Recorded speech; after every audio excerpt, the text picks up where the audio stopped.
अस्सलाम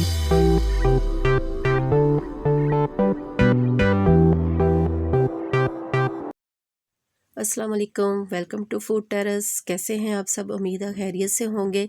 तो आज की जो रेसिपी है वो बहुत ही मज़ेदार बनने वाली है। ये बना रही हूँ मैं मीठा कस्टर्ड सवैयाँ, जो कि नहायत ही मज़ेदार बनता है। ज़रूर ट्राई कीजिएगा। ये कलरफुल सवैयाँ 1 कप लिया है, आधा कप चीनी का है, 2 चम्मच कस्टर्ड पाउडर के हैं, 1 लीटर मिल्क है और साथ में ये कोकोनट है, उसके पर हम डेकोरेट करेंगे। तो आधा कप जो है वो दूध का, जिसमें हम कस्टर्ड मिक्स करेंगे। तो ये सबसे पहले जी हम ऊपर रखेंगे पैन, तो उसमें डालेंगे जी मिल्क।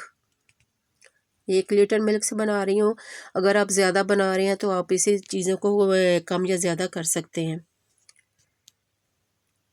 ये मैंने दूध उबलने के लिए रख दिया है। तो उतनी देर में हम जो अपना कस्टर्ड पाउडर है उसको दूध डाल के मिक्स कर लेंगे। इसमें मैंने ये दूध आधा कप दूध का डाल के तो इसको अच्छे से मिक्स कर लेना है। मैंने इसमें वनीला फ्लेवर लिया है। आप कोई भी फ्लेवर ले सकते हैं अपनी पसंद का, जो आपको पसंद हो आप वो फ्लेवर ले सकते हैं। इसको अच्छे से मिक्स करना है ताकि इसमें कोई गुठली ना रहे। दूध ठंडा होना चाहिए, गर्म नहीं होना चाहिए।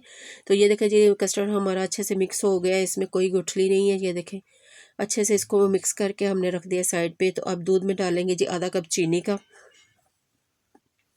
चीनी अपने अपने टेस्ट के हिसाब से कम या ज़्यादा डाल सकते हैं। मैं 1 लीटर में आधा कप डाल रही हूँ, जो कि बहुत है।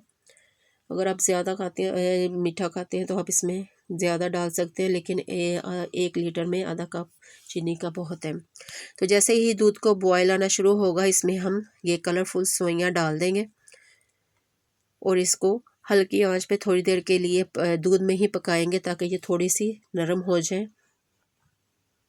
आग आपने तेज़ नहीं रखनी है, लो फ्लेम पे आपने इसको बनाना है ताकि सवैयाँ जो है अच्छे से सॉफ्ट हो जाए। ये देखिए जी सवैयाँ हमारी पकनी शुरू हो गई हैं और यहाँ आपने इसको थोड़ा सा दबा कर देख लेना कि सवैयाँ आपकी सॉफ्ट हो गई हैं, गल चुकी हैं। तो फिर आपने कस्टर्ड ऐड करना है। अगर सवैयाँ जब आप दबा के दे लें, चेक कर लें तो सवैयाँ जी हमारी हो चुकी हैं। तो अब मैं इसमें कस्टर्ड डालना शुरू करूँगी। देखिए जी ये सवैयाँ हमारी अच्छे से गल चुकी हैं। तो अब मैं इसमें अभी आधा कस्टर्ड डालूँगी ताकि देखेंगे कि इसकी कितनी थिकनेस होती है। अगर हमें ज़रूरत हुई तो हम बाकी का डालेंगे। ये मैंने अभी आधा कस्टर्ड जो है मिक्स किया वो इसमें डाला है, लेकिन अभी ये पतला है तो हम इसमें बाकी का कस्टर्ड भी ऐड कर देंगे। क्योंकि कस्टर्ड पकने के बाद भी थोड़ा सा थिक होता है, तो आप इसको डाल के थोड़ी देर के बाद चेक कर लें। तो ये अभी पतला है तो इसमें मैं बाकी का कस्टर्ड जो है वो भी शामिल कर दूंगी। ये 1 लीटर में मैंने 2 चम्मच कस्टर्ड पाउडर के यूज़ किए हैं। तो यहीं से आप अंदाज़ा लगा लेंगे 1 लीटर में 2 चम्मच कस्टर्ड पाउडर जाएगा। ये देखें जी बहुत अच्छी थिकनेस इतनी हमें चाहिए थी, उतना ही थिक हुआ। इसको 2 मिनट में पकाने के बाद सर्विंग बॉल में निकालूंगी। ये देखिए कस्टर्ड हमारा अच्छे से थिक हो गया है, बहुत ही नाइस तैयार हुआ है। देखिए कलरफुल से सवैयाँ उसमें कितनी अच्छी मज़ेदार लग रही हैं। बच्चे इस तरह की चीज़ें बहुत पसंद करते हैं, उनको घर में बना के दें, ये बहुत ही हेल्दी है। तो ये देखिए जी मैंने इसको सर्विंग बोल में निकाल लिया है। तो अब मैं इसको ऊपर कोकोनट के साथ इसका डेकोरेट करूँगी। आप किसी कोई भी अपने फेवरेट बादाम या पिस्ते के साथ ऊपर से डेकोरेट कर सकते हैं इसको। तो मैं कोकोनट यूज़ कर रही हूँ। तो इसको लगा के हम आपको दिखाते हैं इसकी फाइनल लुक।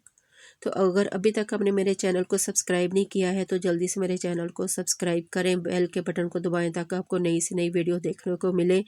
और वीडियो को लाइक किया करें, शेयर किया करें और मुझे कमेंट में ज़रूर बताया करें कि आपको वीडियो कैसी लगी है, उस रेसिपी कैसी लगी है, ताकि मैं बेहतर से बेहतर वीडियोज़ आपके लिए बना सकूँ। ये देखें मज़ेदार कस्टर्ड सवैयाँ हमारे तैयार है।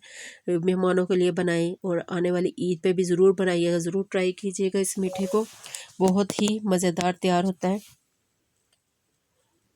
ये कलरफुल सी सवैयाँ उसमें कितनी अच्छी लग रही हैं और ये खाने में भी बहुत ही मज़ेदार है। तो मिलते हैं जी आपसे अगली रेसिपी में। मुझे दे इजाज़त। अल्लाह हाफिज़।